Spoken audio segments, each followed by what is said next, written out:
할렐루야. 수요예배에 오신 여러분 한 분 한 분을 주님의 이름으로 환영합니다. 오늘도 주님께서 이 자리를 기억하게 하시고 이 자리까지 불러주시는 하나님의 은혜임을 고백합니다. 우리 함께 하나님을 예배하는 자리에 하나님을 간구하며 하나님을 만나 뵙기를 원합니다.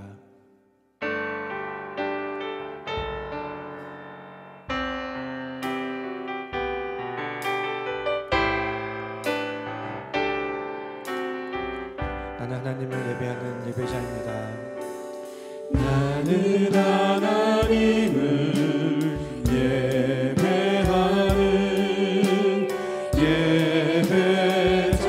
예배자입니다. 내가 서 있는 곳 어디서나 하나님을 예배합니다. 내 영혼 거룩한 은혜를 향하여 내 마음 완전한 하나님 향하여 이곳에서 바로 이 시간 하나님을 예배합니다. 하나님을 예배하는 예배자입니다. 나는 하나님을 예배하는 예배자입니다.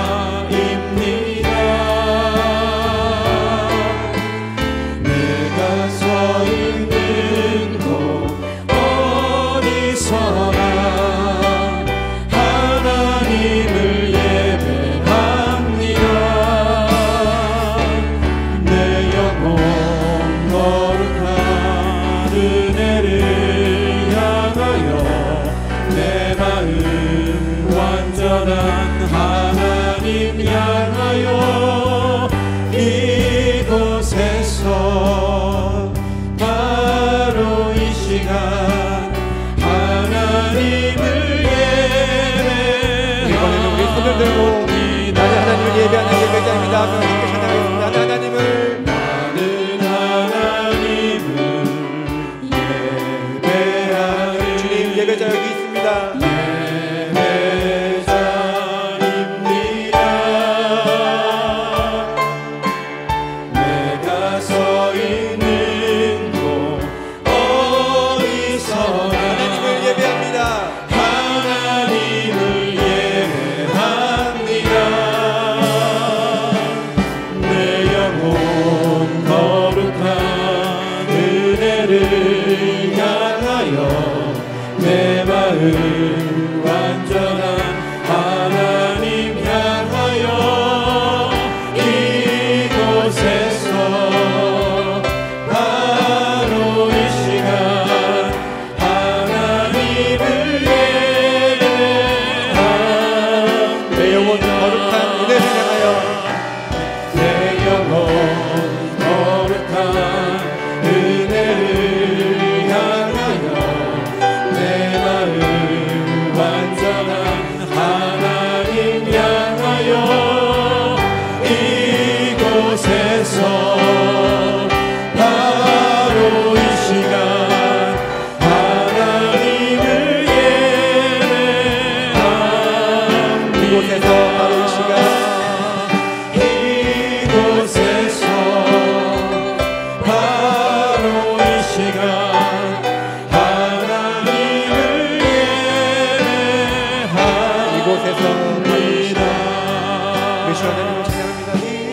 이곳에서 바로 이 시간 하나님을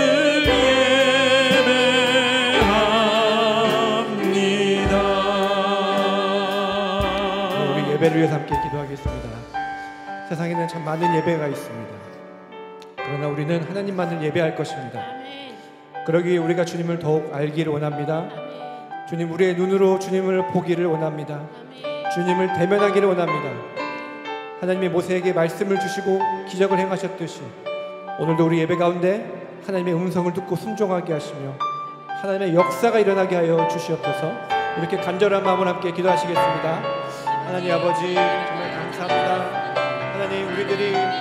세상에 있는 여러 다른 많은 신들이 아닌 오직 여호와 하나님, 여호와 하나님만 찬양하며 예배하게 하시는 아버지 감사합니다. 우리에게 찾아와 주셔서 하나님을 알게 하시고 여호와 하나님 우리 가운데 역사하시며 우리 삶 가운데 감격하여 주시고 우리와 함께하여 주시는 아버지 감사합니다. 그 하나님 앞에 우리가 두렵고 떨리는 마음으로 하나님 앞에 예배하고 주여 우리와 함께하여 주시옵시고 주님, 우리가 주님을 볼 수 있게 하시고 주님을 경험할 수 있게 하여 주시옵소서. 하나님, 우리가 진정으로 살아계신 하나님을 찬양하며 예배하며 경배할 수 있고 우리의 마음을 열어주시고 우리 가운데 아버지 함께 임재하여 주시옵소서. 아버지, 하나님 아버지, 정말 이 예배 가운데 자정하여 주시면 아버지 감사합니다. 우리가 하나님만을 예배합니다. 하나님만을 바라봅니다. 여호와 하나님, 이 세상의 창조주 되시고 이 세상의 주권자 되어주시며 만왕의 왕 되신 주님, 우리의 마음 가운데 임하여 주셔서 우리와 임마누엘 하나님 함께하여 주셔서 주님, 우리의 마음이 우리의 영이 기쁨으로 주님을 찬양하며 경배할 수 있도록 주님 이 시간 가운데 은혜를 베풀어 주시옵소서. 이 모든 말씀 예수님의 이름으로 기도합니다. 아멘.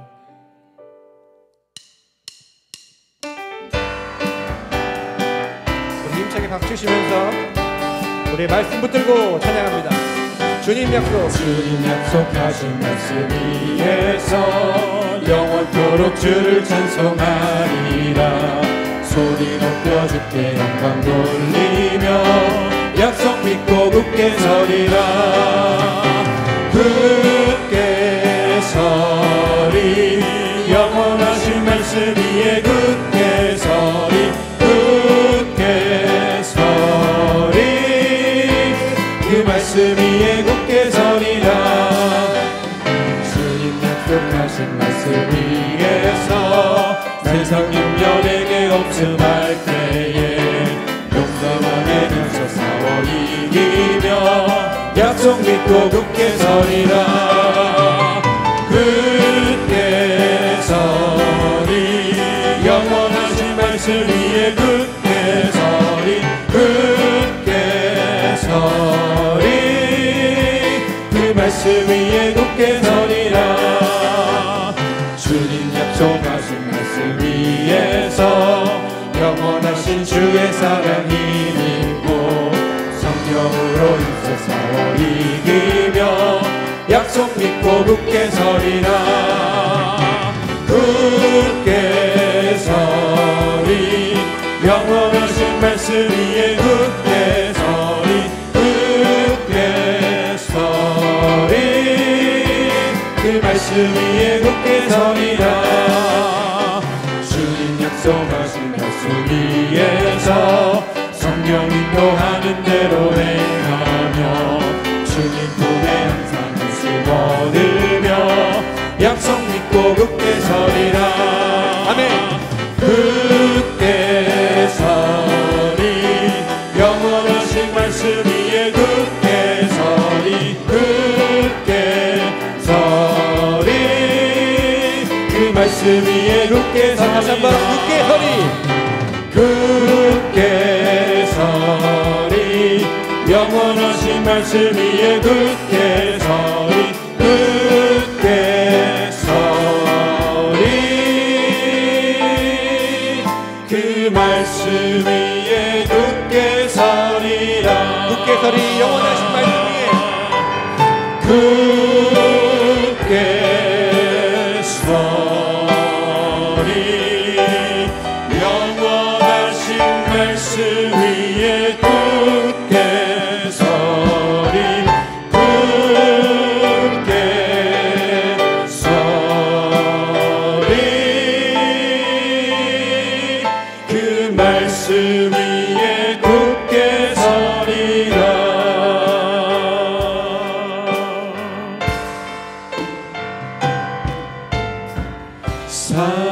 사랑하는 나의 아버지, 이름 높여드립니다.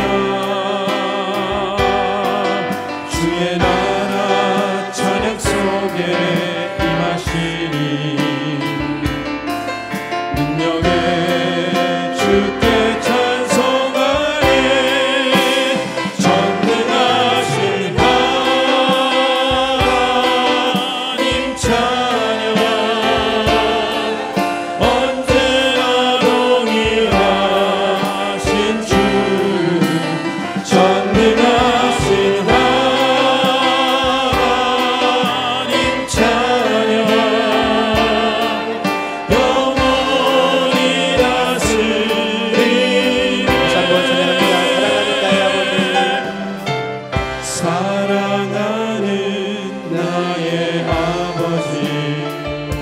귀한 이름 높여드립니다. 이름 높여드립니다.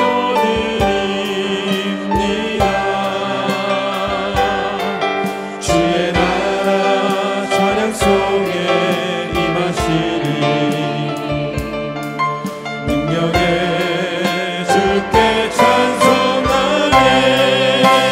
전능하신 하나님 찬양 언제나 동일하신 주 전능하신 하나님 찬양 영원히 다스리 나 주의 이름 높이니 전심으로 고백합시다. 나 주의 이름 높이니 나 주의 이름 높이니 나 주의 이름 높이니 하늘 높이니 하늘 높이 올린 깃발처럼 주의 이름 높이니 전능하신 하나님 찬양 언제나 동일하신 주 전능하신 하나님 찬양 영원히 다스리 다시 한번 전능하신 하나님을 찬양합시다. 전능하신 하나님 찬양 언제나 동일하신 주 전능하신 전능하신 하나님 찬양 영원히 다스리네 영원히 다스리네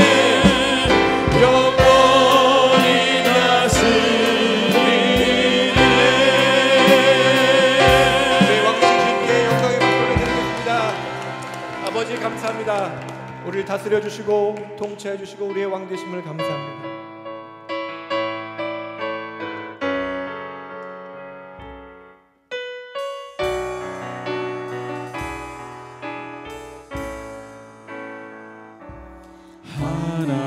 하나님의 사랑을 사모하는 자 하나님의 평안을 바라보는 자 너의 모든 것 창조하신 우리 주님이 너를 얼마나 사랑하시는지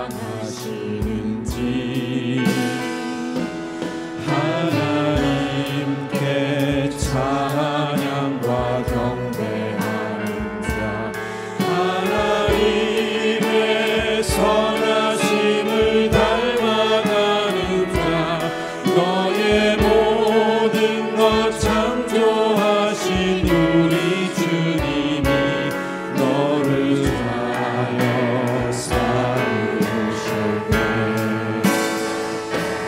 하나님 사랑의 눈으로 너를 어느 때나 바라보시고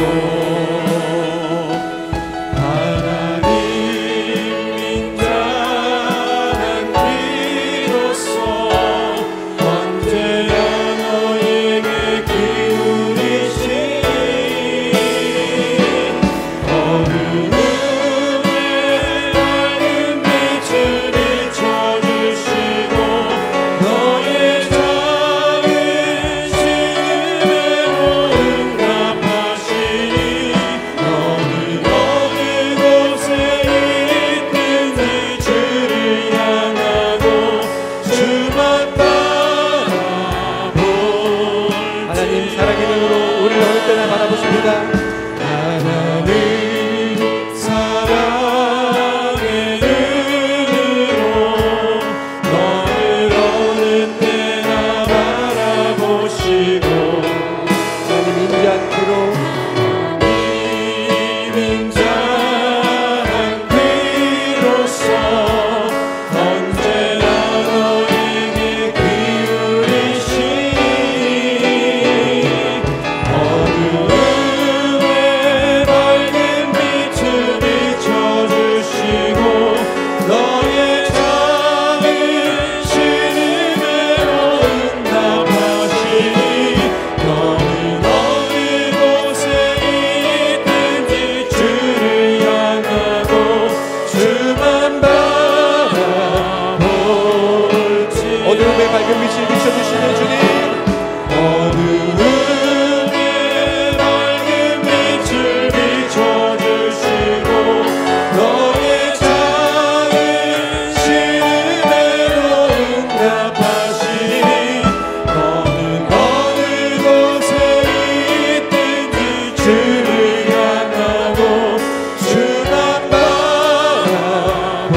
볼지라 주만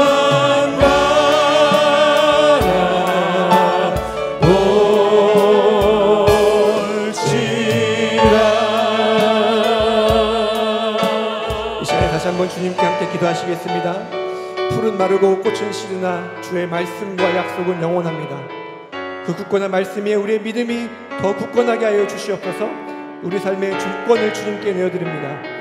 우리의 왕으로 임하여 주시옵소서. 이렇게 함께 기도하시겠습니다. 하나님 아버지, 정말 우리들 아버지 정말 우리 눈동자같이 지켜주시고 쉬지도 않으시고 졸지도 않으시고 아버지 함께 하시는 주님, 아버지 우리가 울부짖을 때에 아버지 때로 우리가 정말 소리를 쳐낼 수 없는 아버지 그때 아버지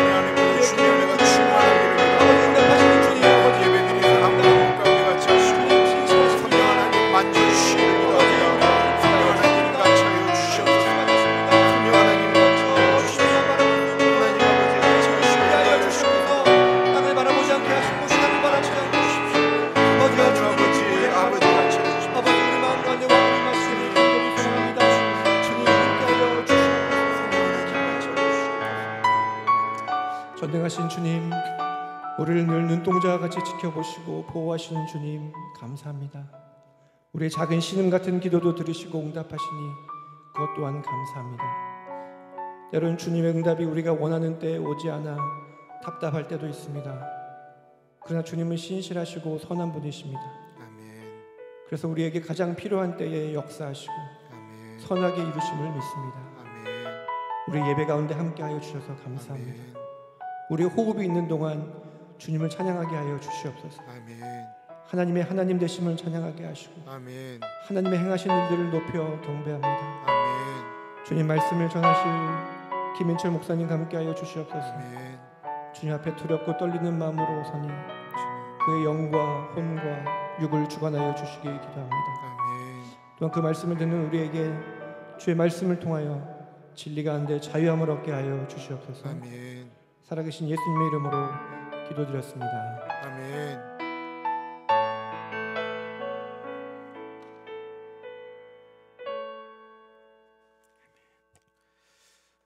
제가 그 찬양팀에게 조금 부탁을 드렸어요.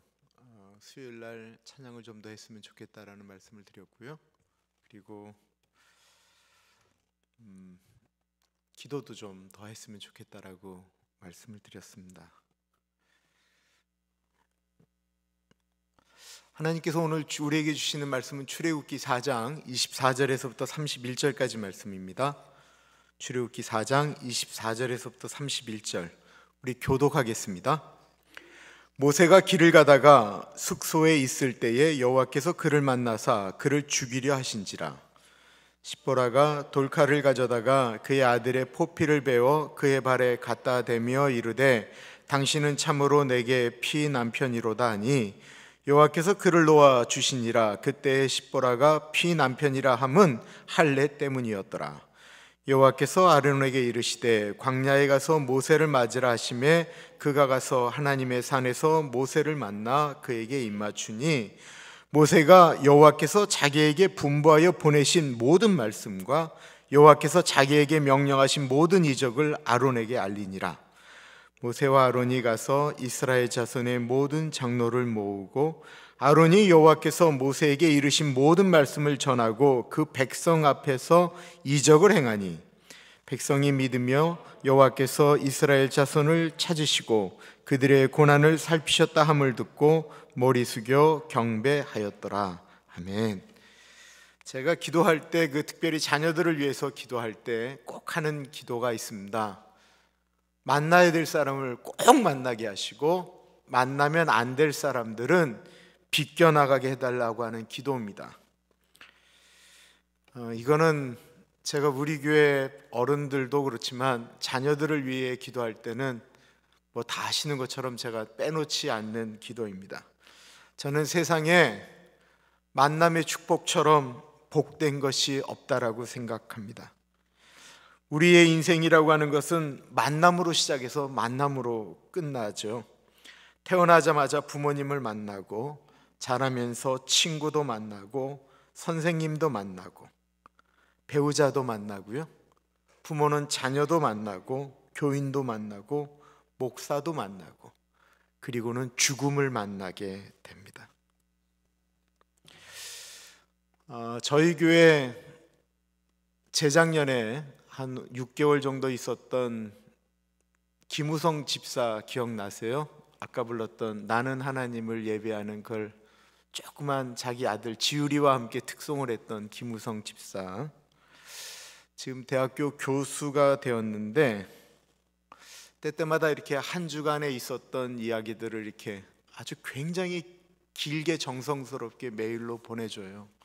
학생들을 가리키면서 만나는 즐거움, 그리고 그 학생들이 개인적으로 만나자고 하면 만나서 이렇게 무엇인가를 전달해 주면서 느끼는 기쁨 같은 것들을 이야기하는데, 그 김우성 집사가 지금 가리키는 그 대학에 제가 정말로 존경하는 교수님이 한 분 계셨어요. 이 교수님이 지금으로부터 18년 전에 갑자기 예배가 끝난 다음에 빙판길에 넘어지셔서 뇌졸중으로 돌아가시게 되었습니다. 수많은 분들이 존경하는 분이었고 사랑하는 분이었는데 그분의 이름은 김인수 교수님이세요. 그분이 돌아가신 후 그의 제자들이, 그리고 그분을 알았던 분들이 그 교수님과 있었던 내용들을 모아서 추모집을 만들었는데, 이 추모집이 그냥 뭐 그분하고 있었던 것보다는 그분의 삶의 모습을 이렇게 그린 것들이었고, 제자들은 얼마나 지독하고 악랄하셨는지 도대체 그냥 그분 수업 때는 이렇게 숨을 쉴 수 없을 정도로 힘들었던 이야기들이 다 나오는데, 그때 그분을 만나지 않았다면 자기의 지금 인생이 없었을 거라고 하는 그런 내용들이에요. 그래서 그 책을 그 김우성 집사한테 보내면서 나는 네가 나중에 제자들이, 제가 김우성 집사는 아주 젊었을 때부터 제가 목사로 있었기 때문에 김우성 집사의 인생에 가르침을 받는 제자들에게 이런 존경을 받았으면 좋겠다라고 하는 생각이 들어서 제가 그걸 보던 책을 보냈어요. 저는 김인수 교수님을 93년도쯤에 만났는데 내가 그런 생각을 했어요. 내가 이분을 만약에 한 10년 전쯤에 만났다고 한다면 나는 내 인생이 바뀌었을 것이다 라는 생각을 했어요. 그분이 코스타라고 하는 미국에 있는 그 유학생들을 대상으로 하는 선교대회가 있었거든요. 요즘은 좀 작아졌지만 옛날엔 굉장히 했어요. 그 코스타에서 유학생들한테 했던 얘기예요. 본인이 얘기하는 거예요. 젊었을 때라고 하는 건 이제 공부할 때를 얘기하는 거예요. 공부할 때 젊었을 때 자기가 원치 않는 일을 열심히 한 사람은 나이가 들면 자기가 원하는 일만 하고 살고, 젊었을 때 자기가 하고 싶은 일만 하고 사는 사람은 평생 자기가 원치 않는 일을 하고 산다라는 이야기였습니다. 그걸 제가 93년도경에 처음으로 그 얘기를 접하게 돼요. 그리고 내가 망치로 맞은 것 같은 느낌이 들었어요. 그리고 그 말씀 때문에 제가 좀 그다음부터 좀 정신을 차리고 살았던 것 같아요. 예수 믿는 내가 살아가는 방식이 내가 원치 않는 일들은 내가 해야 될, 마땅히 해야 될 일들이었거든요. 그러니까 그 한마디가 나를 많은 것들로 이렇게 바꿔놓더라고요. 그리고 제가 그거를 이렇게 가슴속에 새긴 다음에 제가 한국에 있을 때는 집회를 꽤 했는데, 특별히 젊은이들, 뭐 중고등학생들이죠. 걔네들한테 이 얘기를 굉장히 많이 해줬어요. 오늘 본문은 우리가 만남에 대한 이야기가 나오고 있어요. 만남이라고 하는 것이 내가 만나서도 나에게 축복이지만 나를 만난 분에게도 축복이 되는 것에 대한 이야기를 하는 것입니다. 오늘 본문은 모세가 하나님의 부르심을 받고 하나님과 만난 다음에 드디어 이제 미디안을 떠나서 노예로 있는 이집트, 자기의 민족에게 가고 있는 중에 일어난 일입니다. 오늘 본문을 이해하시려면 먼저 모세와 그의 아내 십보라의 만남부터 생각하셔야 돼요. 모세는 이스라엘 사람으로 강에 버려졌다가 이집트 공주의 눈에 띄어서 살게 되었죠. 애굽 공주의 아들로 자라났습니다. 목숨이 나일강에서 건져졌을 뿐만 아니라 귀하게 자라는 만남의 축복이 있었다라는 거예요. 이 만남의 축복은 어디서부터 시작되었습니까? 성경에는 나오지 않았지만 그의 엄마, 그리고 특별히 그 모세가 나일강을 이렇게 흘러갈 때 그 동생을 쫓아갔던 누이 미리암, 그 여러 가지 그 만남을 위한 그 여러 행동들이 있지 않았겠습니까? 부모의 기도는 자녀들의 앞길을 여는 능력이 있다라는 것입니다. 그러다가 애국 군사가 이스라엘 동족을 괴롭히는 것을 보고 사람을 죽이게 되죠. 그 일이 발각이 돼서 나이 40살에 도망을 가게 됩니다. 도망을 간 곳이 애굽에서 상당한 거리가 있는 미디안이라고 하는 광야였습니다. 거기서 양들에게 물을 먹이려고 온 여인들을 만나게 되는데, 여자 목자들이 먼저 왔음에도 불구하고 나중에 온 남자 목자들이, 이 여자들이 힘이 없으니까 그들을 밀쳐내고 양들을 먼저, 자기 양들은 물을 먹이려고 하자 이 모세가 나타나서, 모세가 뭐 40세에 사람을 때려 죽일 정도의 사람이었으니까 얼마나 힘이 좋고 무술도 능했겠어요. 그러니까 그 남자들을 탁탁탁탁 쳐서 정리를 하고 폼 잡고 여자들한테 물을 먹인 거예요. 그 모세의 모습에 뿅간 한 여인이 있었어요. 그 여자가 바로 십보라라는 여자였다라는 것입니다. 이 여자는 미디안의 이방신을 섬기는 제사장 이드로의 딸이었어요. 전혀 하나님을 모르는 여자와 결혼을 하게 된 것입니다. 그리고는 첫 번째 아들을 낳죠. 그 아이의 이름이 게르솜이라고 그랬어요. 내가 이방에서 나그네가 되었다라고 하는 뜻이었습니다. 그리고 한참 후에 두 번째 아이를 낳게 되는데 그 아이의 이름은 엘리에셀이었습니다. 이 첫 번째 아이 게르솜과 두 번째 아내 엘리에셀 사이에는 엄청나게, 그러니까 나이 차이가 많이 나는 것이죠. 처음 아내를 만나 결혼했을 때는 이 모세의 마음 가운데는 자기 동족을 괴롭히는 애굽 사람을 쳐 죽일 만큼 그의 마음 가운데 뭐가 있었어요? 자기 민족적 정체성이 있었습니다. 나는 하나님의 백성, 하나님의 선택된 민족, 이스라엘의 사람이다라고 하는 것이 분명히 있었어요. 그 이스라엘 백성이라고 하는 표징을 나타내는 것이 무엇이었습니까? 말할 것도 없이 할례였습니다. 이스라엘 남자들은 태어난 지 8일이 되면 오늘날로 말하면 포경 수술을 해야 했습니다. 이것이 하나님의 백성을 나타내는 표징이에요. 그러면 이거는 이스라엘 사람만 했는가? 그거 아니에요. 고대 그 이집트의 그 벽화 있잖아요. 벽화를 보면 이집트의 남자들도 포경 수술을 했어요. 그런데 그 벽화에 보면 그들은 다 성년이었어요. 이 모세가 미디안으로 왔는 이 미디안에도 포경 수술을 했어요. 근데 이들은 언제 했냐면 다 성년이 돼서 거의 성년식처럼 거행할 때 포경 수술을 했는데, 이스라엘 사람들만큼은 아기 때 8일 때 포경 수술을 했다라는 것입니다. 어디서부터 유래가 됐을까요? 지난 주일날 저는 이스라엘 민족의 태동은 아브라함이라고 한 사람이 하나님의 부르심을 받고 갈대아 우르를 떠나면서부터 시작되었다라고 말씀드렸어요. 그리고 나서 한참이 지난 다음에 아브라함이 하나님과 또 다른 계약을 맺게 되는데, 하나님께서 아브라함에게 뭐라고 그러냐면 99세 된 아브라함에게, 그리고 너희 집에 있는 모든 남자들이 다 포경 수술을 이번에 해야 되는데 그 다음부터 태어나는 애들은 8일날 해야 된다라는 거예요.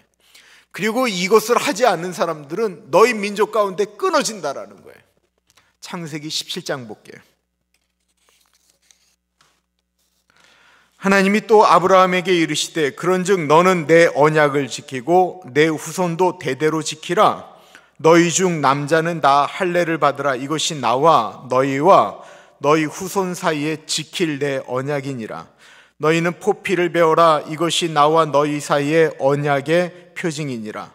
너희의 대대로 모든 남자는 집에서 난 자나 또는 너희 자손이 아니라 이방 사람에게서 돈으로 산 자를 막론하고 난 지 8일 만에 할례를 받을 것이라.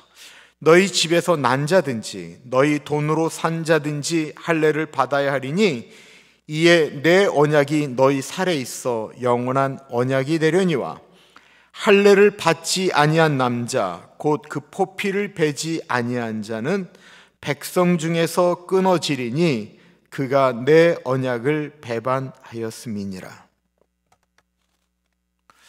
모세가 애굽에서 공주의 아들로 자랐지요. 이집트의 목욕탕 문화가 그 옛날에도 잘 돼 있어요. 그런데 이 양자이면서도 아기 때 데려왔으니까 그냥 이집트 사람이라고 속일 만도 안 돼. 속일 수가 없어요. 뭐 때문이죠? 목욕을 하면 다른 남자들하고 다른 거예요. 아기 때부터. 그 같은 왕자고 왕족임에도 불구하고 모세를 보는 다른 그 이집트 남자들의 눈초리는 저거는 우리 민족 아니라는 거예요. 아예 처음부터 그렇게 나오면서 이 모세라고 하는 사람의 가슴 속에는 이스라엘 민족이라고 하는 것에 대한 정체성을 없앨 수가 없었던 거예요. 그런 모세가 그런 민족적인 자존감을 가지고 이집트 남자를 때려 죽일 정도로 그렇게 강했던 사람이 40의 미디안 광야에 와서 미디안 비록 제사장의 딸을 만났지만 그의 아들은 너는 이스라엘 민족이다라는 것이죠. 당연히 모세는 첫 번째 아들 게르솜에게 할례를 행하였다라는 것입니다.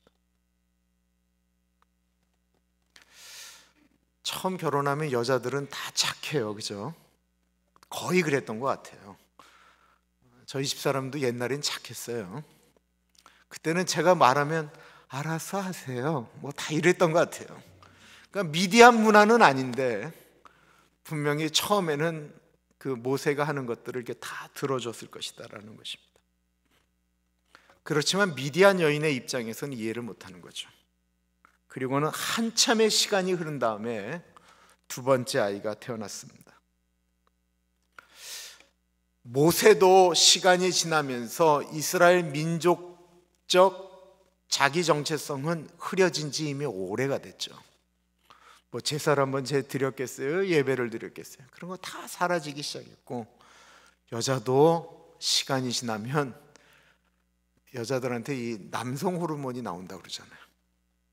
그래서 그랬는지 모르겠지만 분명히 이 둘째 아들 엘리에셀은 할례를 행하지 않았습니다. 그러니까 종교적으로도 집안은 하나가 되지 않았고 이런 문제도 이렇게 그냥 흘러갔다라는 거예요. 그러던 어느 날 남편이 갑자기 고향을 가겠다라는 것입니다.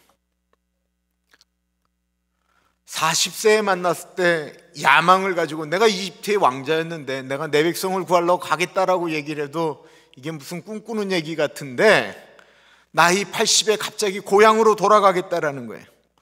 이제 가만히 있으면 노후가 보장되어 있는 곳을 떠나서 갑자기 뭐 괜찮은 곳입니까? 그 민족이 지금 이집트에서 피라미드 만들고 스핑크스 깎고 있는 그 노예 생활을 하는 그곳으로 이 남편이 돌아가겠다라는 거예요. 남편이 이상해졌어요. 할례 받는 노예들이 사는 곳, 평안하지 않습니다. 시댁 식구들이 줄줄이 있는 곳이에요. 그런데 거기를 이 여자분들이 나이가 들면 남는 건 친구밖에 없다라고 하는데 친구 버리고 가족들을 버리고 가야 된다라는 거예요. 근데 더군다나 나이가 든 이 모세의 아내가 외국 생활을 해야 된다라고 하는 것이 그게 결코 쉬운 게 아닙니다. 20살 때라고 한다면 따라갈 수 있어요. 근데 결혼 생활을 40년을 했는데 나이도 먹을 만큼 먹었는데 그게 어디 쉬운 문제였겠습니까?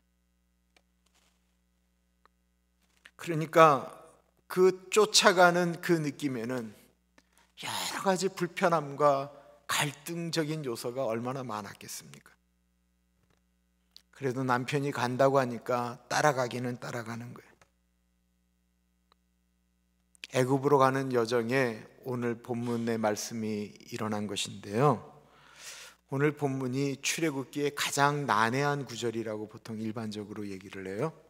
일반적으로 그렇게 얘기를 하고 이것에 대한 해석이 다 너무 달라요.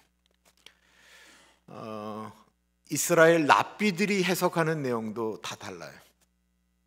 근데 저는 가장 보편적인 해석을 갖고 말씀을 드릴게요. 보편적인 해석. 근데 이게 보편적인 해석은 가장 많은 부분들이 지지한다라고 생각을 하는데, 거기에다가 제가 오늘 묵상한 만남에 대한 생각으로 같이 갈게요. 이 하나님의 불과 불편한 마음으로 가니까 이 아내가, 모세가 이야기하면 좋게 얘기했겠어요? 힘들지 않아? 당신 같으면 안 힘들겠어요? 뭐 이러고 얘기했겠죠. 그 숙소에 머물고 있는데 그 잠자리는 괜찮아? 당신 같으면 편하겠어요? 좋은 집 놔두고 내가 이게 뭔 짓이래 이 나이에, 아이고 내 팔자야, 뭐 이런 소리 하지 않았겠어요? 그 길이 결코 쉬운 길이 아니잖아요. 지금 우리가 생각하면 사우디아라비아를 가는 거예요. 좋은 길이 아닌 거예요. 내 나이에 이루고 가는 게 너무 억울한 거예요. 그런데 갑자기 거기에 24절에 보면 모세가 길을 가다가 숙소에 있을 때에 여호와께서 그를 만나사 그를 죽이려 하신지라. 이게 갑자기 생뚱맞은 얘기가 갑자기 나오는 거예요. 모세도 좋은 마음으로 간 거 아니잖아요. 5번을 거절했거든요. 다른 사람 보내십시오. 내가 간다는 게 말이 됩니까? 하나님은 뭡니까? 나는 말을 못합니다. 제발 좀 다른 분을 보내세요. 이런 얘기를 하는데 억지로 가는 길이에요. 그런데 갑자기 하나님이 천사죠. 천사가 나타나서 모세를 죽이려고 했다라는 것입니다. 왜 하나님이 모세를 죽이려고 했느냐라는 거예요. 이제 모세는 40년 동안 이스라엘 사람이 아닌 사람처럼 살았어요. 이제는 다시 이스라엘 사람으로 돌아가야 돼요. 맞죠? 그것도 정통 이스라엘 사람으로 가서 이스라엘을 이끌고 가야 돼요. 그 전까지는 애굽에서 도망친 사람이었어요. 신앙생활도 대충대충 했을 가능성이 높아요. 처음에는 이스라엘 사람이라는 정체성을 가지고 큰아들을 할례를 행하였지만 그 다음부터는 그렇게 살지 않았다라는 것입니다. 더군다나 자신이 머무는 곳은 이방신을 섬기는 제사장의 딸과 결혼했기 때문에 아내는 하나님에 대한 이해도 거의 없었을 거예요. 사실 모세도 하나님을 만날 때 하나님 당신은 누구이십니까? 라고 질문하잖아요. 모세도 잘 몰랐는데 그의 아내가 뭘 알았겠어요?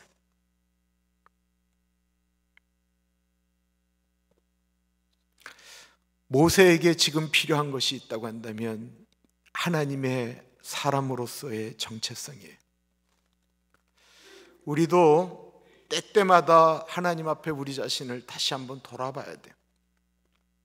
내가 수십 년 전에 은혜 받았는데 그거 갖고 지금 얘기하면 아무 소용이 없어요. 그게 도리어 내가 하나님 앞으로 나아가는데 다른 사람 판단이나 하게 되지 아무 도움이 안 된다라는 거예요. 내가 그 옛날에 은혜 받았는데, 내가 그 옛날에 뭐 했는데 그게 오늘날 무슨 의미가 있느냐라는 거예요. 그래서 때때마다 자기 자신을 보는 것이 중요합니다. 그걸 큐티하는 게 정말 좋은 거예요. 하나님의 말씀을 매일 본다라는 것이 중요하다라는 것입니다. 이스라엘의 민족을 구원하기 위해 모세가 가는데 모세가 아직 자기 자식에게 할례를 행하지 않은 것입니다. 그런 자세로는 이스라엘을 이끄는 지도자가 될 수 없다라는 것입니다. 그래서 하나님은 모세를 죽이려고 했습니다. 아니요. 하나님은 모세를 죽이려고 하기보다는 모세의 아내를 하나님의 사람으로 만들고 싶지 않았던 것일까요? 이 모세의 안에는 신앙은 없었는데 눈치는 있었던 것 같아요. 대번에 하나님이 왜 모세를 죽이려고 하는지 알았던 것 같아요. 그러자 그가 그의 신앙과 아무런 상관이 없었던 결단을 하게 됩니다. 그 전에 게루섬을 할례할 때는 그래도 날카로운 칼을 가지고, 그리고 소독도 잘하고 그래서 아이가 오래 힘들지 않도록 했는데, 너무 급하니까 어떻게 했어요? 돌을 깨서 돌을 날카롭게 한 다음에 그걸 갖고 그냥 아이를 할례를 행한 것입니다.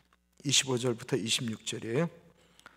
십보라가 돌칼을 가져다가 그의 아들의 포피를 베어 그의 발에 갖다 대며, 여기 그의 발은 모세의 발이 아니고 이거는 그 하나님의 천사를 얘기하는 거예요. 이르되 당신은 참으로 내게 피남편이로다니 여호와께서 그를 놓아 주시니라. 그때의 십보라가 피남편이라 함은 할례 때문이었더라.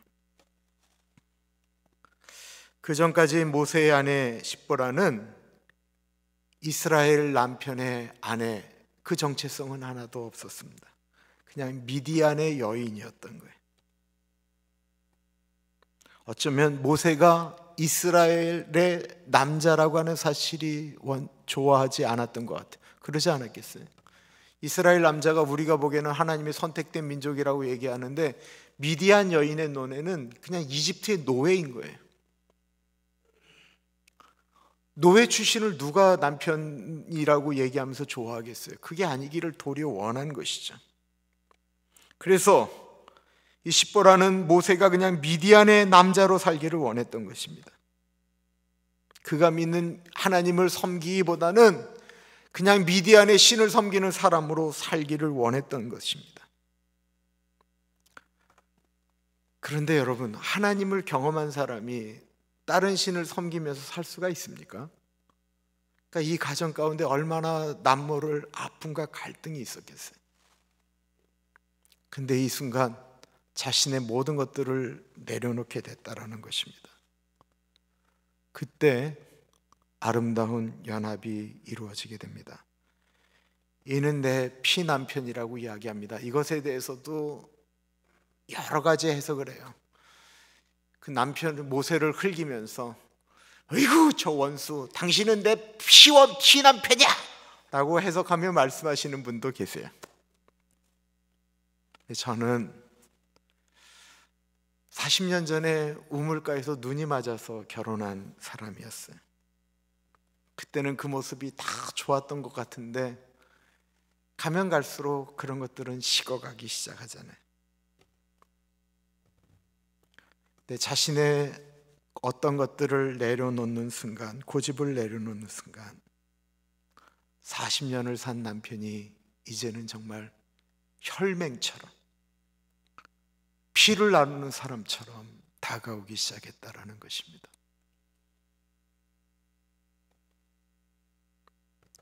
수십 년을 살아도 남 같을 때가 있습니다. 남편 때문일까요? 아내 때문일까요? 나의 문제일 수 있습니다. 늘 남의 문제를 이야기하는 경우가 많아요. 이것이 문제고 저것이 문제고 이것을 고쳐야 하고 저것을 고쳐야 하고. 그런 만남 참 피곤합니다. 어디에나 있습니다. 고치기만을 바라는 사람. 그러나 정작 자신은 변하려고 하지 않는 사람. 내 고집, 내 경험, 내 생각만을 열심히 이야기하면 귀찮아서 맞추기는 하는데요, 마음 가운데는 이렇게 불편함이 남게 됩니다. 갈등을 유발하게 되는 것이죠. 하나님은 이해할 수 없게 모세를 죽이려고 했던 그 사건을 통해서 이 가정이 적어도 한 마음으로 노예들이 사는 이집트, 그 민족을 향하여 한 마음으로 나아가게 되었다는 것입니다. 출애굽기 18장에 보면요, 모세가 갑자기 이 아내와 두 아이를 다시 미디안으로 보내게 됩니다. 이때는 네 고향으로 가서 너는 너 뜻대로 살라고 이야기하는 게 아니에요. 그 일을 이루기 위해서 아내와 자식들을 먼저 보내고 나중에 다시 합류하는 것을 보게 되는데, 모세가 그때 아내와 자식들을 보낼 때는 아무런 걱정이나 두려움 없이 그냥 아내와 아이들을 미리 미디안으로 보내는 것입니다. 그리고 그 팀이 그 장인과 더불어서 모두 다 합류하게 되잖아요.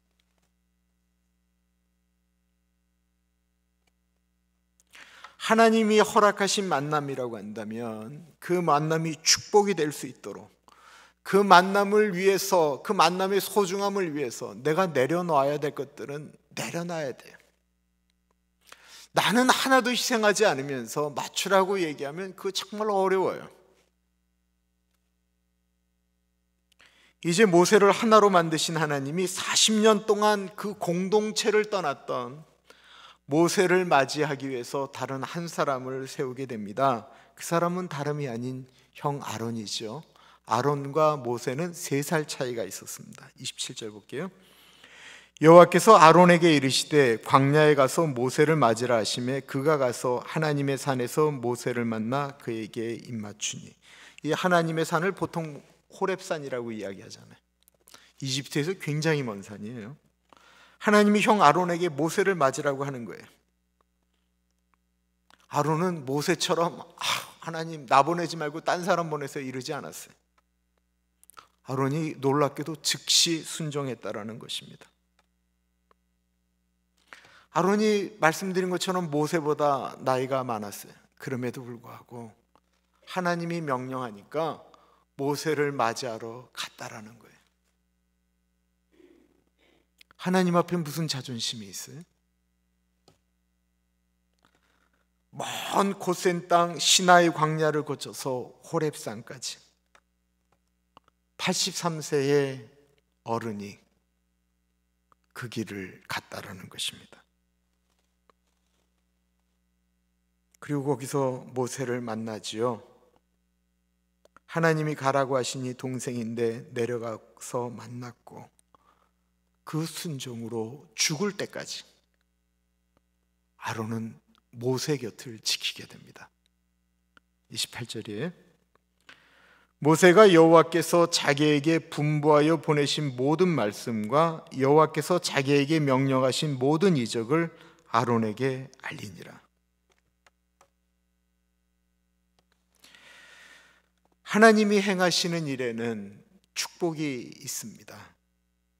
이 모세와 아론의 축복, 가만히 보시면 아론은 리더십이 없었고요, 모세는 말을 잘 못했어요. 근데 이 모세와 아론이 만남으로써 서로 완벽함을 요구한 게 아니고 서로의 부족함을 채워주었다라는 것입니다. 아론은 레위 지파의 아들이었지만 대제사장감은 분명히 아니었습니다. 그런데 그가 모세와 한 축이 됨으로써 첫 번째 대제사장의 역할을 감당하게 된 것이죠. 홀로 완벽한 사람이 있을까요? 잘난 척하며 홀로 한다라는 것처럼 외로운 것 없습니다. 이 세상에 완벽한 남편, 완벽한 아내는 없습니다. 완벽한 목사, 완벽한 장로, 완벽한 교회도 없습니다. 저 교회가 완벽해 라고 하는데 내가 가면 어떻게 돼요? 당장 불완벽해지는 교회가 되는 거죠. 완벽한 교회보다는 부족함을 채우는 교회가 좋은 교회입니다. 좋은 만남입니다. 만남의 축복처럼 귀하고 복된 것이 없습니다. 모세 옆에 아론이 있었던 것은 28절에 모세가 아론에게 여호와께서 나에게 부탁하여 보내신 모든 말씀을 아론에게 전달했다라는 거예요. 그 얘기를 듣는 순간 아론은 어떤 생각을 했냐면, 모세가 지금부터 하는 이야기는 하나님의 말씀을 이루려고 하는 이야기다라고 생각했다라는 것입니다.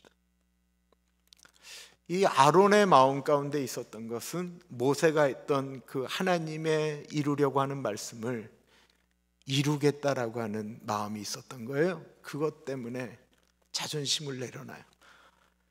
출애굽기, 민수기, 신명기를 보면 이 동생 모세가 때때마다 아론을 꾸짖는 얘기들이 나와요.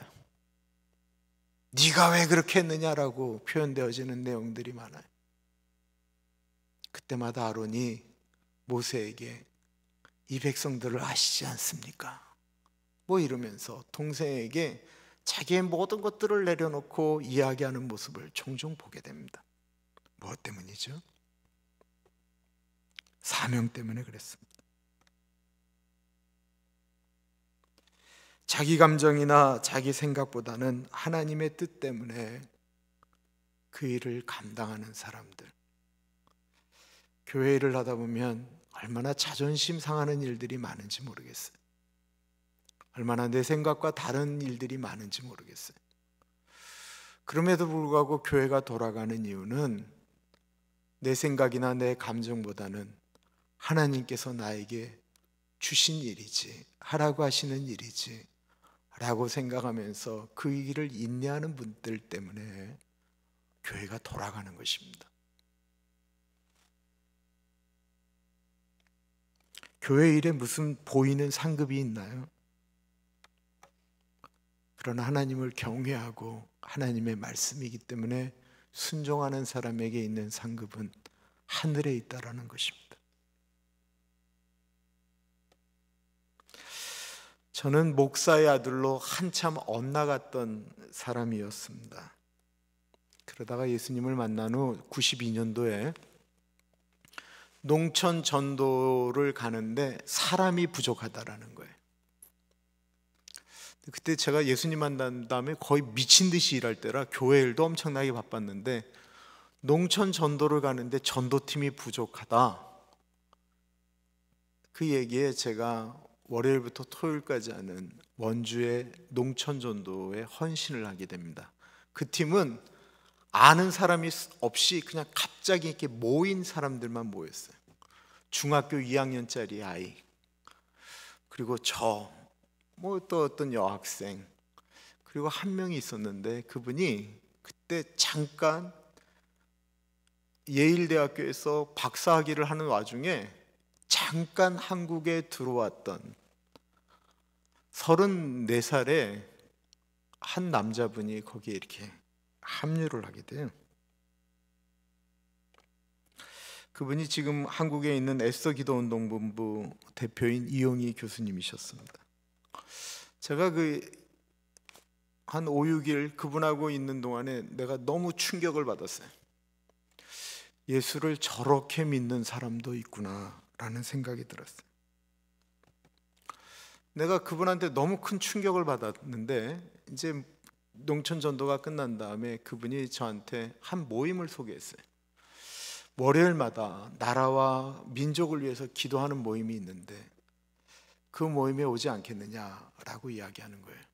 그러면서 그분이 그 에스겔서를 먼저 나한테 읽어보라고 그랬어요.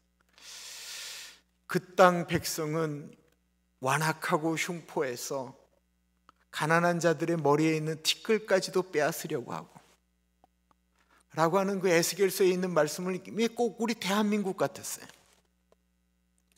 내가 그 말씀을 본 다음에 그럼 내가 어떻게 살아야 되느냐라고 했더니만 성벽에 무너진 데를 막아서서 나로 멸하지 못할 자를 찾다가 내가 찾지 못한 거로 이 말씀을 얘기하면서 그러니까 기도해야 된다라는 거예요. 근데 그게 온누리교회에서 모인다라고 이야기를 해서 그 모임을 찾아갔죠. 월요일날 밤에 찾아갔더니만 난 굉장히 많은 분들이 모여서 나라와 민족을 위해서 기도하는 줄 알았더니만 5명이 모여서 기도하고 있었어요. 신문을 이렇게 갖다 놓고 신문에 어떤 문제가 있으면 그 문제를 갖고 기도하는 것이었는데 제가 처음에 너무 실망을 했죠. 그런데 제가 미국 오기 전까지 그 모임을 섬겼습니다. 무려 8년을 섬긴 것입니다. 그런데 그 만남이 저한테는 우리 엄마의 오랜 기도, 만남의 축복과 같은 선물이었습니다. 5명이 모였던 모임이 커지기 시작했어요. 수많은 사람들이 그 모임에 왔다가 갔어요. 중간에 싸우고 나가는 분들도 계셨고요. 자신과 기도하는 색깔이 다르다라고 해서 떠나간 분들도 있었어요. 리더십으로 세워졌다가도 서로 싸우고 나누기도 하였습니다. 신앙적 색깔이 안 맞아서 힘들어하는 분들도 있었는데 대표적인 사람이 저였어요. 제가 참 힘들었어요. 근데 제가 좀 어리고 그러니까 저한테 일이 너무 많아진 데다가 나중에 제가 그 일에 총무를 맡았거든요. 일이 어마어마하게 많은 거예요. 철야를 밥 먹듯이 해야 됐어요. 총무니까 할 수 없이 가야 되는 거예요. 산에 귀신 쫓으러 간다고 엄청나게 올라갔어요. 이게 너무 일이 많은 거예요.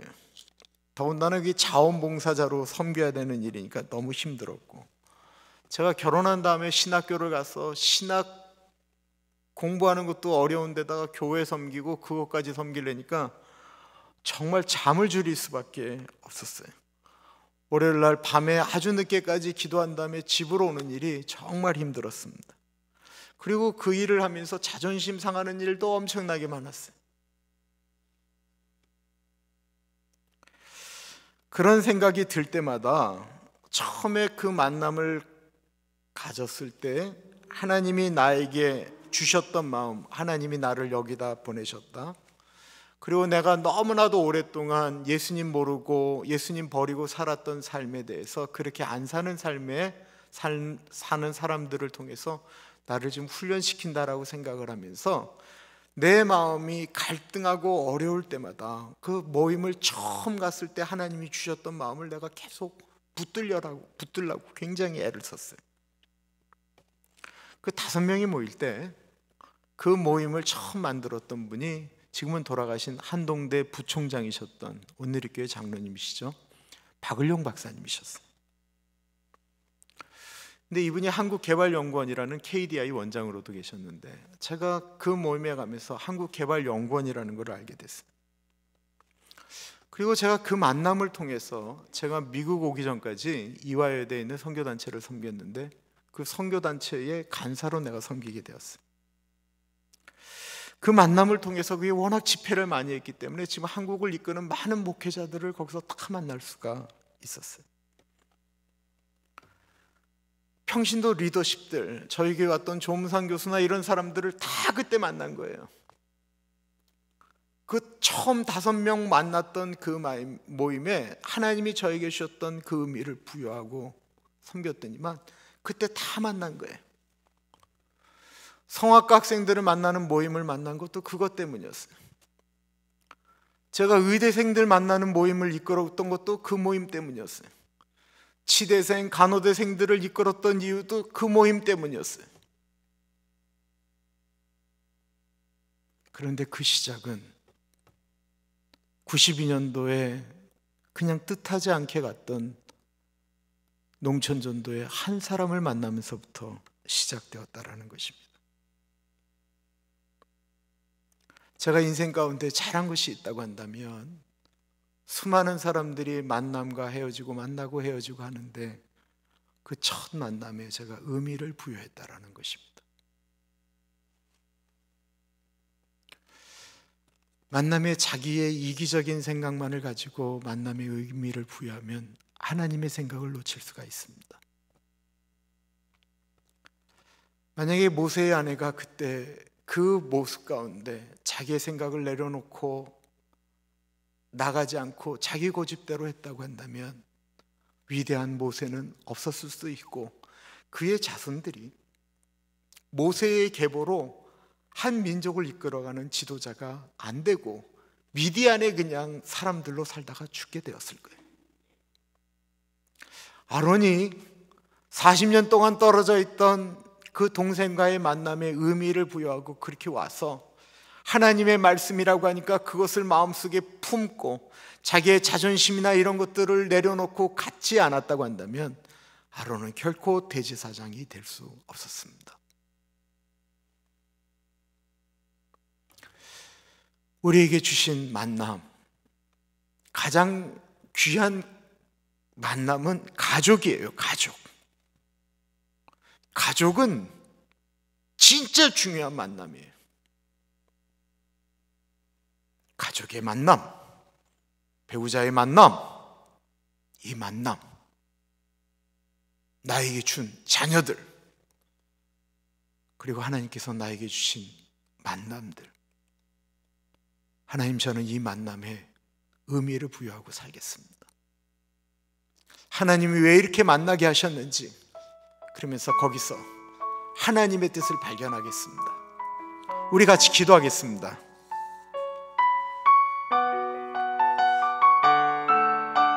존귀하신 하나님 아버지, 하나님 아버지 기도합니다. 하나님, 나에게 주신 만남에 대해서 의미를 부여하며 살기를 기도합니다. 네, 하나님 아버지, 하나님 아버지와 그 만남에 의미를 부여하며 살기를 기도합니다. 성령 하나님 같이 하여 주시기를 기도합니다. 주님 같이 하여 주십시오. 하나님 같이 하여 주시기를 기도합니다. 성령 하나님 같이 하여 주십시오. 성령 하나님 같이 하여 주시기를 기도합니다. 하나님 아버지, 나에게 주어진 사랑에 대해서 의미를 부여하며 그 사람에게 보게 되는 만남을 살기를 간절히 기도합니다. 존귀하신 하나님 아버지, 나에게 주어진 사람들을 하나님 아버지 귀하게 여기며 살아갈 수 있는 은혜가 나에게 있기를 기도합니다. 하나님 아버지, 그 만남에 의미를 부여합니다. 성령 하나님 같이 하여 주십시오. 하나님 같이 하여 주십시오. 하나님 아버지 같이 하여 주시기를 기도합니다. 주님 인도해 주십시오. 하나님 아버지 같이 하여 주십시오. 하나님 도와주십시오.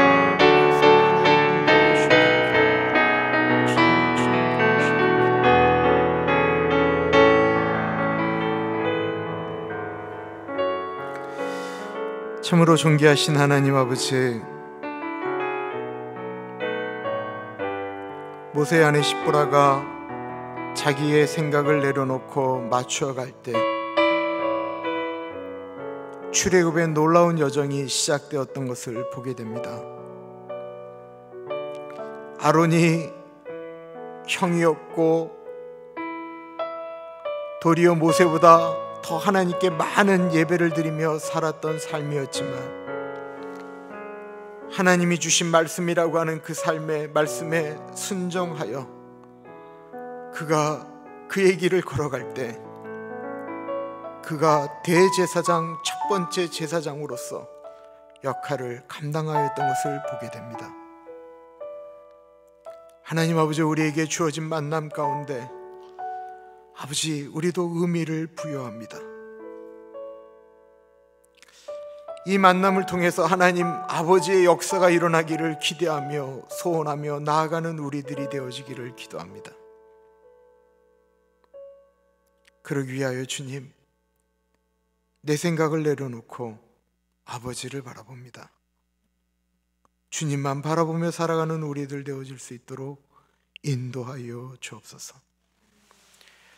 지금은 우리 주 예수 그리스도의 은혜와 우리를 너무나도 사랑하셔서 하나밖에 없는 아들을 넉넉하게 보내주신 하나님 아버지 그 크신 사랑하심과 성령 하나님 감화감동 역사 충만 교통하심이 하나님께서 우리에게 주신 만남에 의미를 부여하며